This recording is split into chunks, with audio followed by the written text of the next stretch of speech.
कुलमानलाई निकाल्थ्यो र नि सुनिस् अब घुस नखानेहरूलाई निकाल्छ त नि यो देशमा। यो तपाईँ तेरो छोराको गल्ती हो 3-3वटा फ्यान लगाएपछि निकाल्दैन कुलमानलाई त्यो न्यायाधीशलाई चाहिँ के भन्न सक्दैन अनि मेरो छोरालाई कराउँछु। कस्तो खाले बाउ हो तिमी? यसको अनुहार चाहिँ पल्लो घरको श्यामेसँग मिल्छ अनि म चाहिँ गएर न्यायाधीशसँग कुरा गर्नु के कुरा गरेको तिमी बेसी कुरा नगर, पहिला आफ्नो कुरा ठिक बनाऊ। शिलाजित खाऊ भन्दा चाहिँ मान्दैन, आफ्नो कुरा राम्रोसँग चल्छ भनेको तिमी हैट अहिले। मम्मी म पल्लो घरको श्यामेको छोरा हो र के भन्दैछ बाबाले आज तेरो आमाले लोड सेडिङको बेला जन्माएको तँलाई बुझिस् अब त अँध्यारोमा मैले त्यसलाई चिनिन त के गर्नु? तपाईँले सोचेर त हो नि म चढेको। अब लोड सेडिङको मौका पाएर अर्को घरले जन्माउँछु भनेर सोचेको होलिस् म चिन्छु नि तेरो कर्तृत्वहरू अनि तपाईँले त त्यो लोड सेडिङको मौका पाएर पल्लो गएर कान्छीलाई उठाएको बिर्स्यो। तँ यस्तो छोरै चाहिँ जन्माएको छैन नि चान्स पनि पाइनँ मैले बुझिस् अब कुलमाना निकालेर फेरि लोड सेडिङ हुन्छ अनि चान्स मार्ने होला होइन तपाईँ? तँ पल्लो घर कान्छीलाई चान्स मार्न लोड सेडिङ भइरहनु पर्छ म त यतिकै पनि सक्छु तर म गर्दिनँ म तिमीलाई मात्र माया गर्छु त्यो कुरा बुझ्यो तिमी ए तपाईँहरू झगडा गरेर फेरि लाइन पनि गयो अब हग्दा कसरी मोबाइल लाने होला चार्ज पनि गर्न पाएन यो पल्लो घरको श्यामेकै छोरा जस्तो छ अस्ति श्यामेको पनि टोइलेटमा मोबाइल छिरो भन्दै थियो बढ्न नबोल्नु है।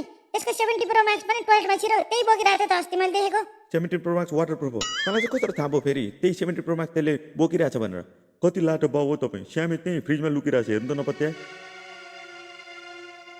अब दिन डाँडै श्यामेलाई घर ल्याउनु थाल्यो तिमीहरूले के हो यस्तो फ्रिजमा राख्ने तपाईँको सम्पत्तिमा हकदाबी गरौँ तपाईँ निकालिदिन्छु है श्यामे मेरो बाउ हो तिमीलाई अघि नै घर जाऊ भनेन, छोडपत्रसम्म पर्खिनु पर्दैन, सम्पत्तिमा हकदाबी हुँदैन क्या?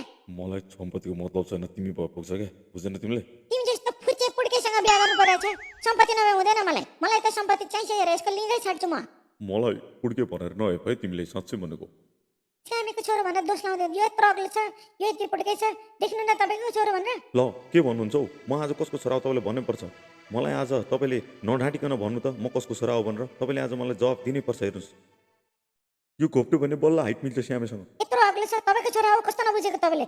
लोड सेडिङको मौका पारेर खालि हराउँथिस् यो घोरले छोरो त्यहीँबाट जन्मेको तैँले छोरो जन्माएकोलाई जे पाए त नभन्नु है, हएको लिन्डो भ्याट त निकालेको हो र। अब तिमीहरूलाई मैले यहाँ फ्रिजमा भेटिहालेँ अब एक लाती हान्छु श्यामेलाई अनि ठिक्क हुन्छ सम्पत्ति हो र भक्क लाति हान्नाले तपाईँलाई। आज पो मैले फ्रिजमा भेटेँ अस्ति त तँ सुतिरहेको भेटेको होइन साइकल कुदाइरहेको थिइस् त्यो साइकल त मैले कुदाएको नि त भ्यागुते मात्र हो त म त कुलमान पनि तिम्रो बाउ है क्या हो? न्यायाधीशलाई निकालेको टेन्सन भयो जस्तो छ तिमीलाई। होइन क्या मैले साइकल कुदाएको त कहिले पनि थाहा छैन भ्यागुते स्टाइल मात्र थाहा छ मलाई त होइन यो बाउला हो क्या हो जे पाइ त्यो कुरा गर्छ त हौ यहाँ तँ अस्ति लोड सेडिङमा मलाई भन्न तैँले भन्दै थिइस् म होइन क्या म त बाहिर गएको थिएँ त्यो बेलामा सायद त्यो अर्को नै मान्छे होला म त हुँदै होइन है ब्रो तिमीलाई थाहा छ छैन होला तर म त फोन हेरेर मोबाइल खेलेर बसिरहेको हुन्थेँ बल्ल मलाई थाहा भयो मेरो बाउको भनेर पल्लो गरेको हरिसँग मेरो सबै कुरा मिल्छ टाउको हाइट सबै कुन्ता दादा मैले नभन भनेको भनिहालिस् होइन?